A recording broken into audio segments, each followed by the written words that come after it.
Hey, what's up guys? Welcome back to the channel. So last video we got all the layout done, and at the end of the day I was like, you know what, let's just go ahead, hook up the auger, let's dig a hole, let's see what kind of conditions we're up against. I've dug on this site before, so I knew it was going to be pretty decent, but I was kind of anticipating like a 5-minute per hole, and I've been talking about that, and that's what I was worried about. But we started digging, so we ended up digging this whole 304-foot wall, which is 39 holes, in about, what would you say, Greg, 50 minutes? 55 minutes. 55 minutes. So way better than anticipated. So I didn't really capture that in great, content, but I did get all those time lapses of us doing it, which was awesome.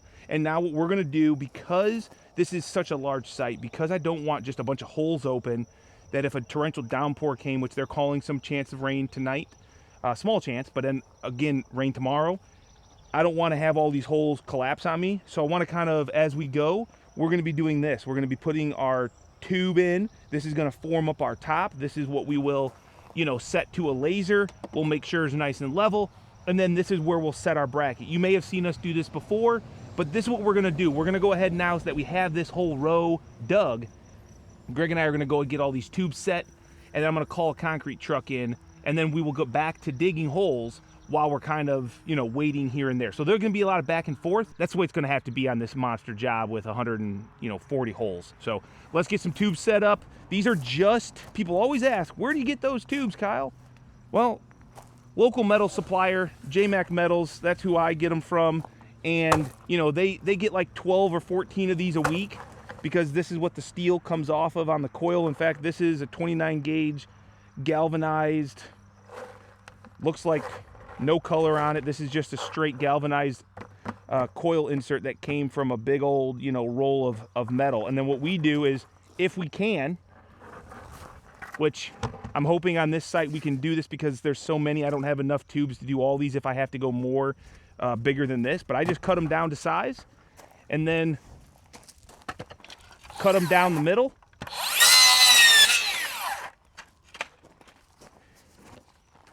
And I'm gonna go ahead and I'm gonna screw these together, but I'll just set it in here and get it set. So it's a very cost-effective way to do sonotubes, so you don't have to go buy those expensive ones. Since we're not gonna have any exposed concrete, they're not gonna be out of the ground. Like, they don't have to last. These do fall apart in rain, so you gotta kind of get them poured and get it done pretty quick. But anyway, let's go ahead and get into this, and you guys can see what we're doing here. So the other thing is, Greg set this laser up and the receiver to be 6 inches below finished floor height, so that's where we set our tubes. Another common question that we get all the time is, where do you guys set these tubes, and how does your concrete interact with them as far as the finished floor? We want these below our finished floor, so we don't want them to be in the floor causing like weak points at every post location. So the floor basically will float right above this. Or it might have been just about perfect. It might just be perfect. Heck yeah. Drop her down. Remember, about 2 inches above the gravel. Oh, the receiver's not on. Give me a second. You gotta be kidding me. I wonder if I'm too low. I'm not too low. You're not too low. No, you're about there. Let me just check to see where it is your laser off, buddy? I don't think so. I didn't turn it off. Did you turn it off? I might have turned it off. I don't remember. Okay, wait, ready? Okay, well, let me take this off if I'm going to be running. Otherwise, it'll fly off. Don't run, just go. It's too early in the morning to be ready. Set, go. 1, 1,000. 2, 1,000. 3, 1,000. Oh, great, he's going to get hurt now. He's going to complain about it all day. Is it off? Is it off? It's blinking. Like it got hit. What? It's blinking like it got hit. Are you sure it's not out of battery? No, it's like all the lights are flashing. How'd I do, Coach? Oh, it's good, dude. You're like a 4.440, Here, that's pretty good, huh? 4.40. You're going to the NFL, buddy? Yes. Sure, we're good and level, side to side. Boom, it's that easy. 16th low. You can see that we just leave a little bit of material right here along the edge. That's going to kind of just friction fit right around the tube, keep it locked in nice and tight. We are ready for concrete in this hole. And if you're curious what we're digging, there you go. So that's 48 inches. Inspector wants what, 42 he said? 42. So this is going to be a repetitious process. But if we run into anything, you know, we'll definitely show you what we do to kind of overcome some obstacles, like let's hope. Greg, should we pull a tape measure and double check these suckers? No, we run it. If we need to move it, we pull it out and then we'll shave off Do it whatever. later? Yeah, do it later. I love it. Okay. I have faith that these are all good. Okay. Whatever, man. You know what? What's the worst thing that happens, right? We have to move maybe one. And I go bring the mud mixer in and we just fill it up with a couple bags. That's and put right. a new pier in. That's right. I should have worn my boots today. No. No? No.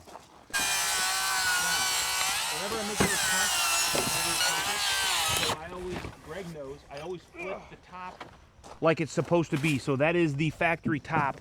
That way I know that that's going to be as close to, you know, level as possible. Because if you cut your tube all crazy, actually this is not horrible, but if you cut your tube all crazy and then you try to level it at the top of the pier, it's kind of hard. So I got to do the best I can to get it level. Greg, just you remember that. Yeah. You know better.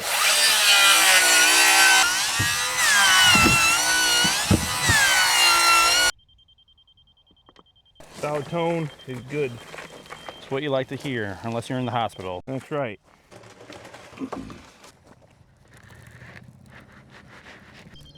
All right, whoa.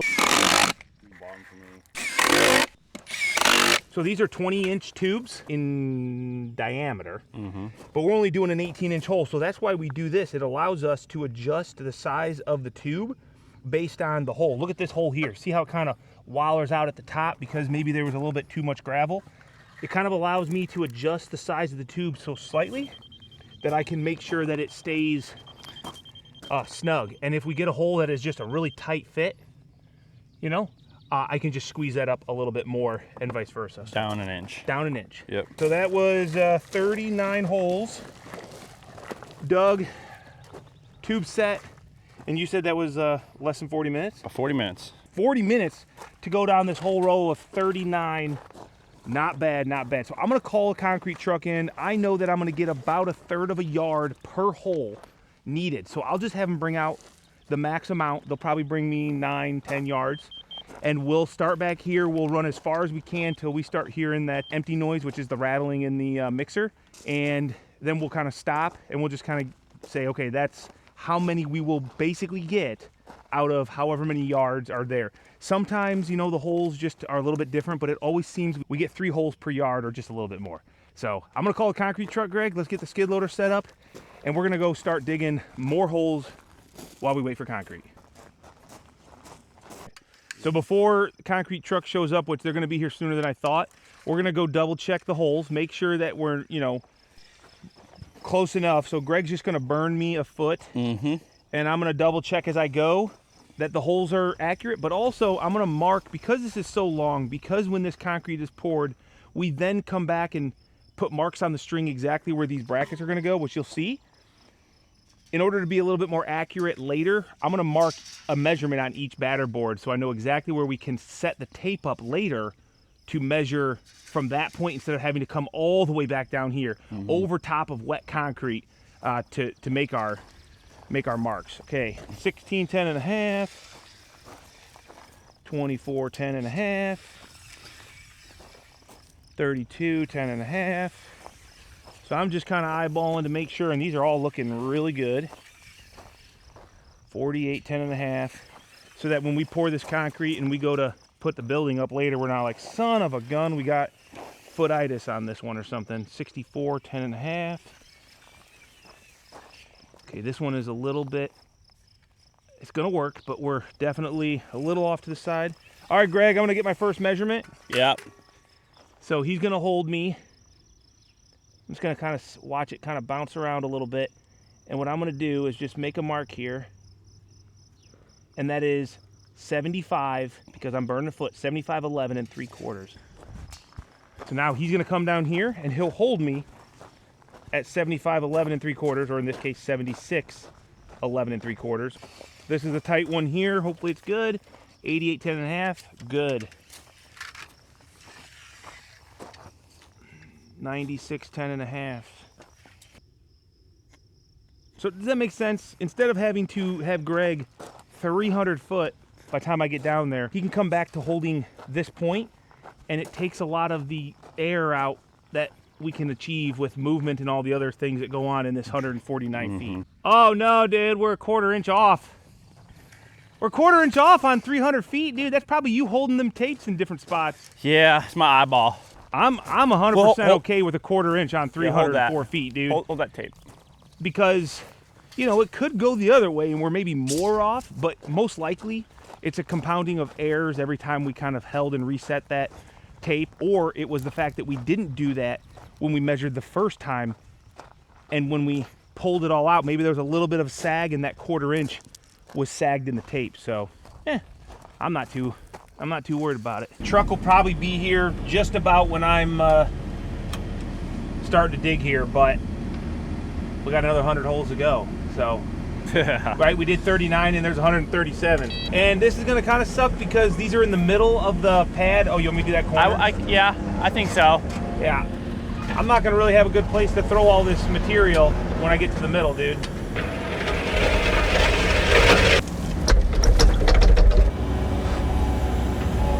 That's what this video is gonna be. It's gonna be all me going, Yep.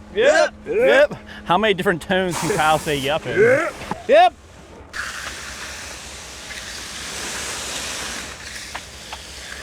Yep.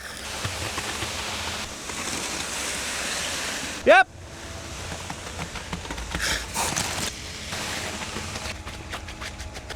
Yep. Dang, we're going for it, man. I guess when I did the math, at 0.27 yards per, that's really just over a 1/4, Greg. So in theory, if we're perfect on our 18-inch diameter, we will almost get 4 holes a yard, which is 36. We might get through most of it. Yeah, that's pretty cool. Which would be awesome. That would be awesome, yeah. So if we can't fill up a hole, if we start a hole, we got 2 choices. Now, if it's an end wall, which are not as structural, I'll sometimes just rough up the concrete and then fill it up on the next truck. If it's a sidewall hole where we're gonna be putting brackets in and supporting up the trusses and all that stuff, either I'll put rebar in and connect it, or we'll just dig it right out and we'll reset for the next truck. But hopefully I can kind of pay attention enough to kind of hear that I'm getting low, and then I'll just say, you know what, we're gonna cut our losses and take the rest of it back. But I don't know, I feel like, that's it, 33, this is 33 holes right here.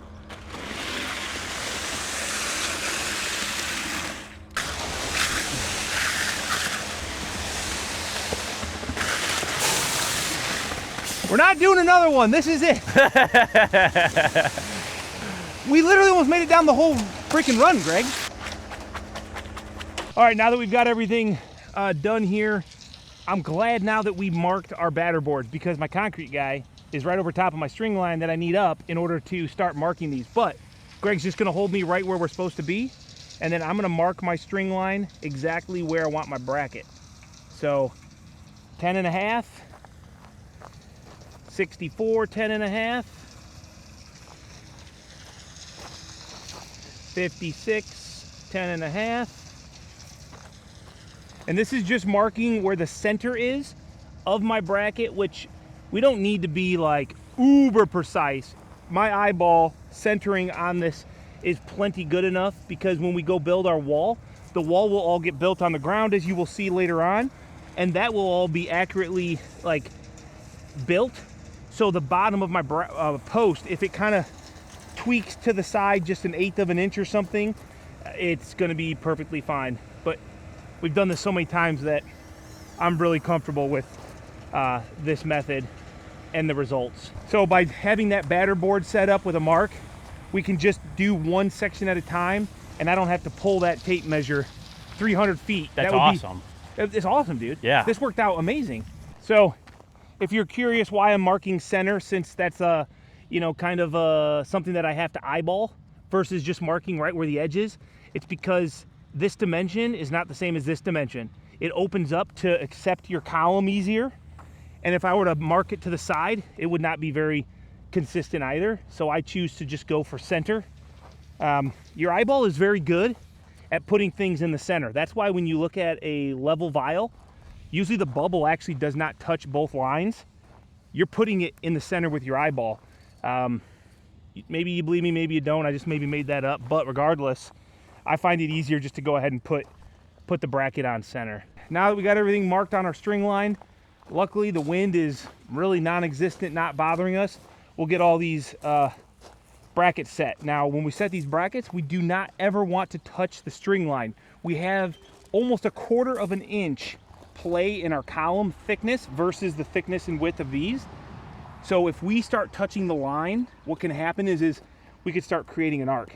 And we've been there, we've done that, we've learned you can't touch the line, you can't kiss the line. Just watch that string line. Just try to say hi, you know?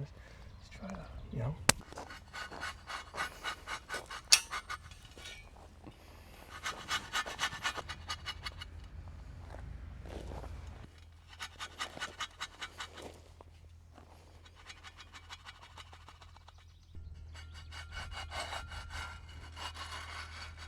Once I get about halfway in, I'm just checking that bubble.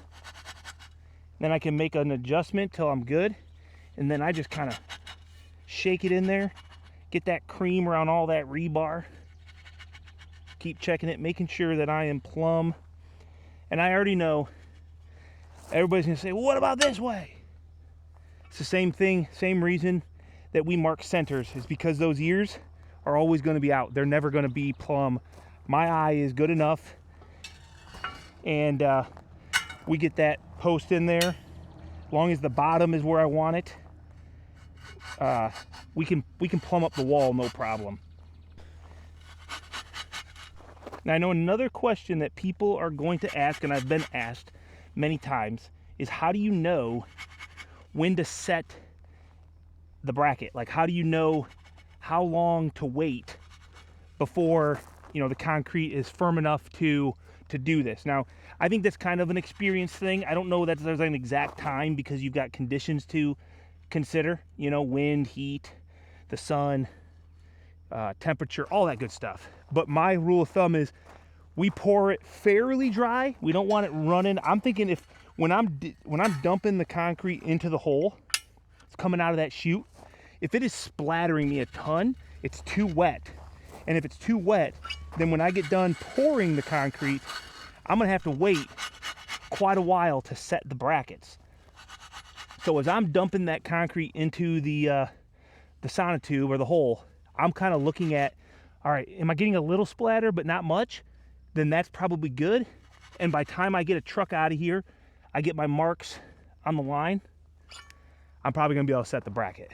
Obviously, you don't wanna wait too long, because you don't want to be pushing it in and it already be setting up. But this is perfect. We got a little bit of firmness on the surface, which gives me the ability to put these heavy brackets in without sinking. But I've still got all the cream here in the middle, and it's getting nice and tight around my rebar that's going in. Dude, that's a long wall, buddy, but it looks straight as an arrow. I'm happy with that. And before lunch, my thought was we were going to get the tubes in, we were gonna get some digging done, and we were gonna call it the first truck in by lunch. But we've already got the tubes in, the whole first wall, but these done and set, and look how straight that is. That is crazy. And we've already got like 10 holes dug already on the next Look one. at like the height. Look at that's the incredible part. Look at the height of all the brackets. Oh yeah, buddy.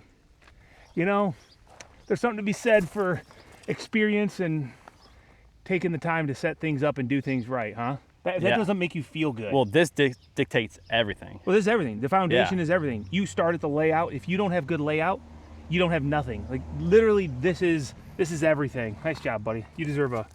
You know what? I got you a boosted tee. Nice. Or my customer did. We got the best customers. Sue, customer's wife, brought us out some boosted tees. That's going to boost us up. Let's get our lunch, and let's get back to work, dude.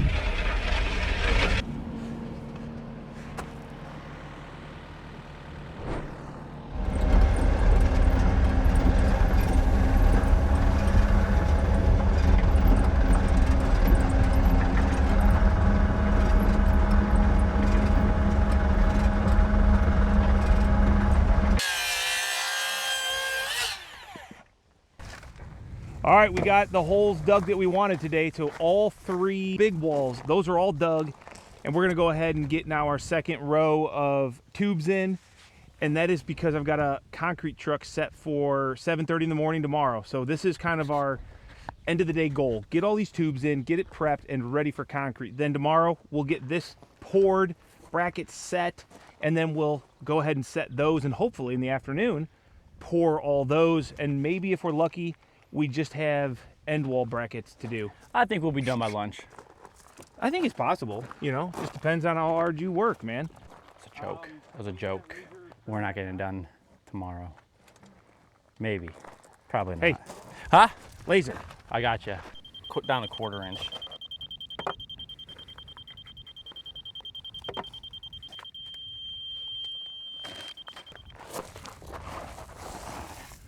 What a day, guys.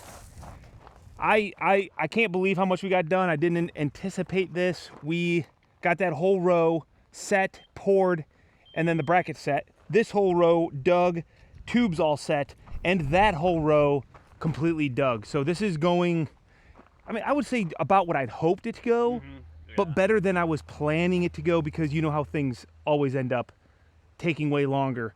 So tomorrow morning, we'll get this concrete truck in here, and that's where we'll just keep running this right into tomorrow morning. So we'll see you in the morning.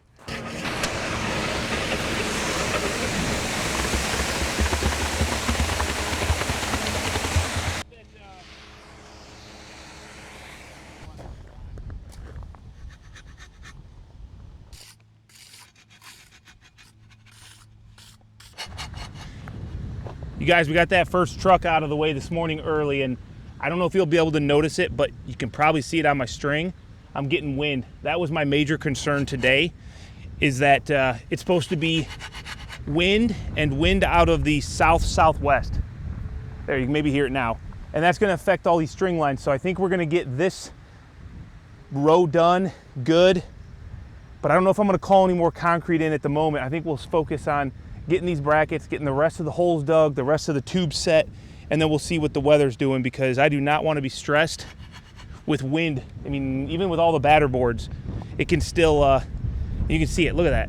And we pulled them pretty tight, but you know, it's not a tow rope. So I'm just kind of, you got to watch the wind, let it settle down, and just make sure that you're not in the way. So it's a little bit of a struggle, but I'm already sweating.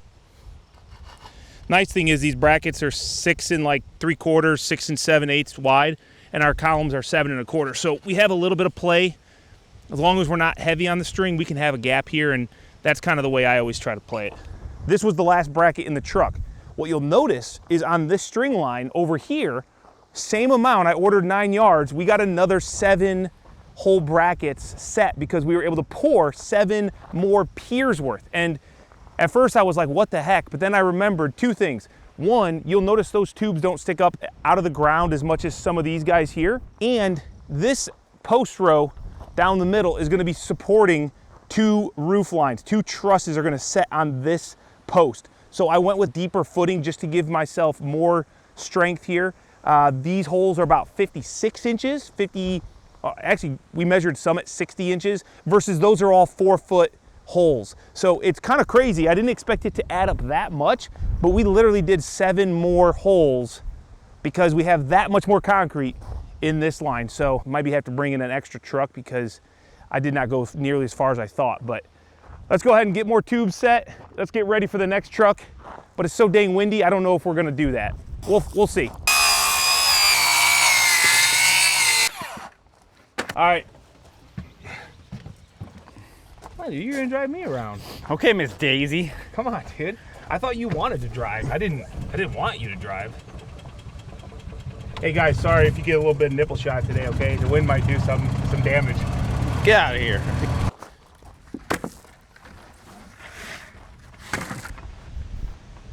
Your nipple showing.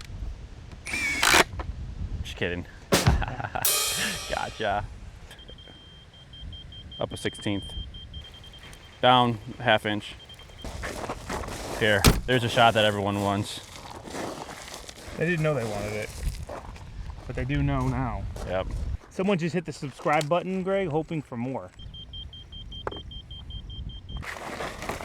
Whoa, whoa, whoa, whoa, whoa. Don't be counterclockwise. Sorry, dude.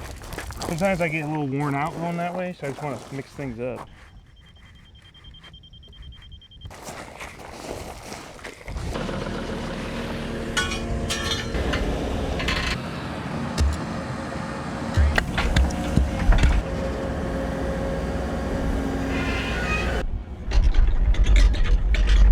So when setting these tubes, a lot of people ask, like, how do they stay put? Why don't they just fall into the hole?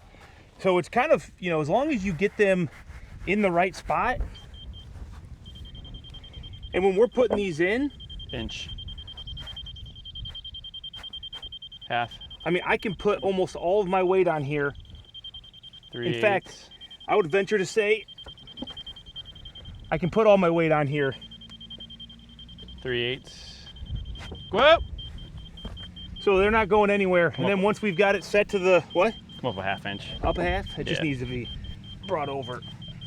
Boom. So once it's right where we want it, we're just gonna kick all that loose dirt, pack it in, and it's ready for concrete. It's not gonna go anywhere.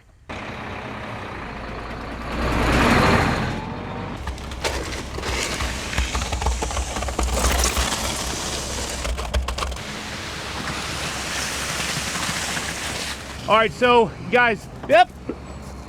I wasn't going to do another truck, but I called for first thing in the morning. We had everything set up. We got all of our tubes now done, and the concrete ready mix plant was like, I don't think I can help you out much tomorrow. I get you one truck. So I was ready to go home on an early day, and instead we went ahead and got another truck in. I think it was the right decision, even though I was gonna go hit the pool. It's like 90 something degrees out, humid, I'm tired, but I guess that'll have to wait till later. So we're gonna run out a whole truck, try to get as many of these holes done today as we can, and then hopefully wrap up with one more truck tomorrow if we're lucky. Oh, flattery.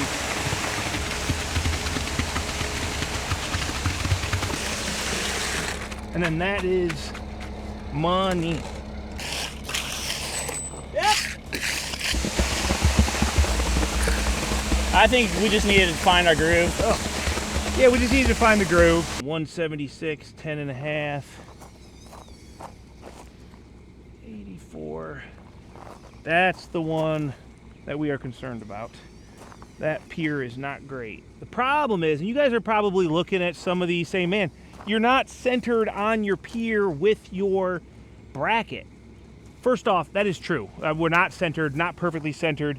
We do our best, but the problem is we're going for a single dig. So when we put our auger in, that's where we want our hole. And I think the big benefit of doing the concrete pier is that there's no backfill. There's zero backfill. So just like when you do a footing or something for a house, when you're digging out that footing, you don't want to backfill unless you're using a rock. All good, buddy. We want a virgin dirt, no disruption, just the hole that we dug, which means sometimes we're not perfectly centered. That's okay, guys. It's not gonna be the end of the deal if the pier is off-centered from the bracket just a little bit. Obviously, we don't want the bracket hanging off, but Midwest Perma column, the same manufacturer, they make a column that is only a concrete column. Now it's 10,000 PSI, I believe, but it's the size of the bracket and it extends down 4 feet or whatever. And that's what you set in the ground like a post. We're still doing a full 18-inch pier, completely non-backfilled. So if we're off center, we're still, I think, pretty darn good. So there you go. We try to be center. It's just we're not going to take the time to redig a hole and then have all that backfill around the hole, around the sonotube, just for you guys to comment that our holes are perfectly centered.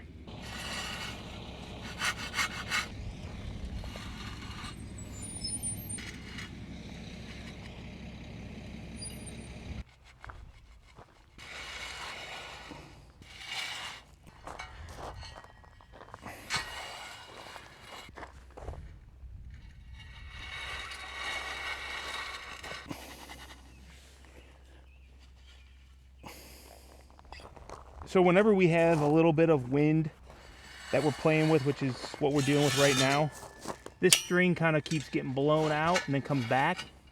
Well, I can kind of tell that, I know that, and I would always rather err on the side of having my bracket in than out. So I'm not going to be super close to this string knowing that there's a little bit of wind on me. And that means when we go to build the wall, I can always kick the bottom of the column out past the bracket a little because I have about a 1/4 inch to play. And if I end up being flush on the inside, it's no big deal. This is just a storage. And then we're not going to be doing any finishes inside anyway.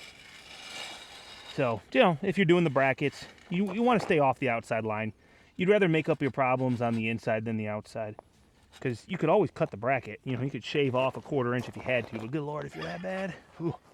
Okay, so this is our door jamb. So I marked center when I dug the hole. But then I marked edge here when I'm going to set my bracket. So what I'm going to do is I got my line on my string. You can see we try to offset this pier to the inside as best we can.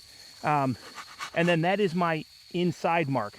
So I'm going to set it just like a normal bracket, but trying to line up my line here. Nothing real crazy. Let's make sure I'm kind of going in. This is where I will actually check for plumb, because we'll end up cutting this ear off, which means this ear can stay plumb. This ear will be kicked out, and it doesn't really matter anyway. So once I kind of like that, I'm going to send this home. Make sure I'm plumb on the face. Make sure I'm good there. And I can, and I usually will sometimes, take my level, just get my bubble plumb, and make sure that I'm on my line. Now, when we get to the other jam, what I'll do is I'll have Greg come over and we'll measure from that guy over to this one to ensure that this mark is exactly 12 feet. You know, when we're pushing and pulling and whatever, we could be off an 1/8 or 1/4 on a post location, and it won't really matter. Our goal is perfect, but we're not perfect. Here, we want to do another measurement real quick. Greg, you got that tape? Let's just pull this and double check. So I'm just going to get this close to where I want it. You want off the mark or off the bracket? Bracket. Okay. And Greg's holding me a foot, which means I need to be 13 feet. So I need to come over, which you can see my fat Sharpie line. It's kind of at the 13 foot, but it's not exact. So if I would have went just off the Sharpie, I might have been off a 1/4 or so. But there, that's going to be much better there. Check it for plumb. Hold on one second, but I'm going to get it one more time. 13 feet. Good. Okay. All right. That's the end of day 4, guys. Tomorrow, everything is ready to go. We got a concrete truck coming 7:15 in the morning, and we're going to wrap up these piers, wrap up the foundation system, wrap up this video, and then we'll be able to move on to the most grueling task. It's when Greg and I will literally become 10 years older in a matter of 2 weeks probably, and that is framing, because there is going to be a ton of lumber to move, and you can use as much machinery as you want, but there will still be a lot of manual labor. We still have to place all the columns into every one of these brackets by hand, shift them, move them. And Greg, that's where I'm going to really lean on to you, buddy. No, we're going to lean on Cole. Oh, yeah. We'll get my son out here and get that young back. Weak mind, young back, right? Is that what I used to say to you? Strong mind, weak back? No, strong back, weak mind. Yeah, okay, all right. No, I'm just joking. But anyway, let's roll this in tomorrow. I'm going home. I'm going to go swimming. What a perfect morning for the last pour. There's like no breeze. It's hot. Definitely hot, but no complaints from the breeze side. So last truck just left, and we're going to need one. The last truck I was hoping just left, but we're going to need one more. I've got 9 holes left, which means we'll use a total of 40, just about 40 yards. So that's what I planned. I mean, originally.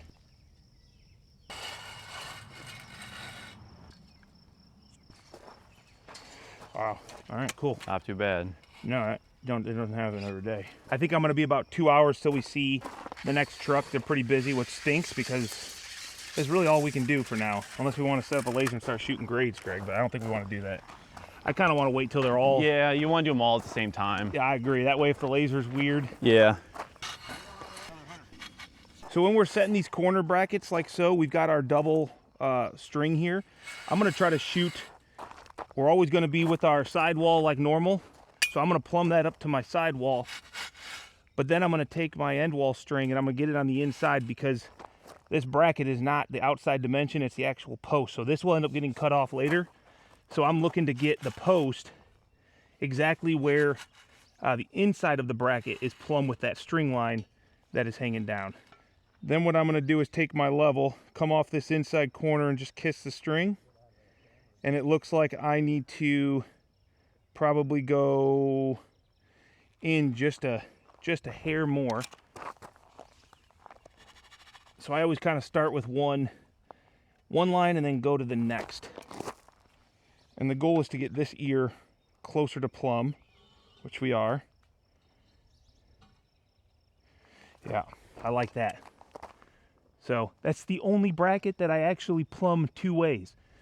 All the other ones I only care about this way, and then I'm eyeballing. Now you'll see it. I've kind of plumbed this ear, but look how far that ear shoots out. And maybe you can't see it in the camera, but I think once you put a level on it, you can kind of see this distance. So if I was to plumb this up on all of them, then this side over here, which is still slightly out, that's about as close to plumb as I'm gonna get, because there's a little curve in the bracket. So corners, just run it like a sidewall.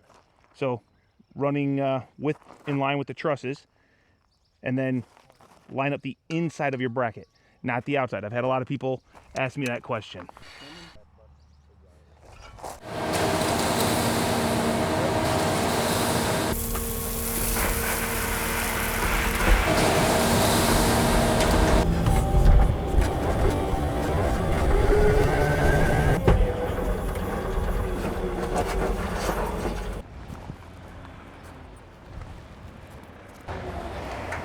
We finally made it, guys. Last truck. 3 yards, couldn't get it. If only I would have gotten a yard extra on each one, but that would have been overweight and illegal. So we'll get this last couple holes. They're all the odd holes too, unfortunately. Oops, got ahead of myself. Oh, shoot. Heck yeah, that's a good mix. We don't want it wet because this is it for us today. I need to get this poured, bracket set, and then we're done. It's gonna be we're actually gonna be done by lunchtime, dude. That's crazy. Probably the first time ever. I don't know, we could dream up something to do probably.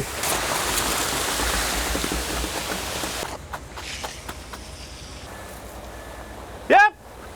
You know, look at the consistency of this mix. This is what you guys want. I don't know what you would call this.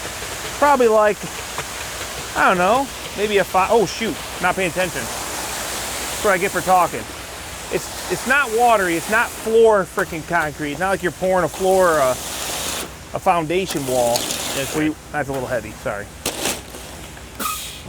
Pretty dang dry. We want it to be pretty firmed up so that these heavy brackets, I mean, these probably weigh what, 30 pounds? Let me see here. 22? That's about at 25. Yeah, so, you know, you want it firm enough that it's going to support the weight of that when you put it in, but friction on the bar and all that good stuff, yeah, doesn't take a lot.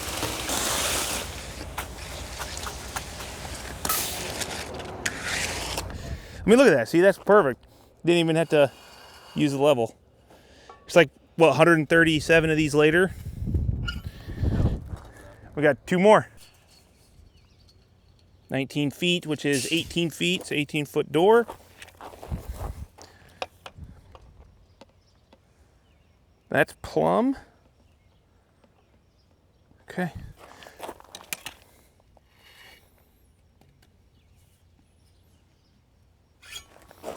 Last one.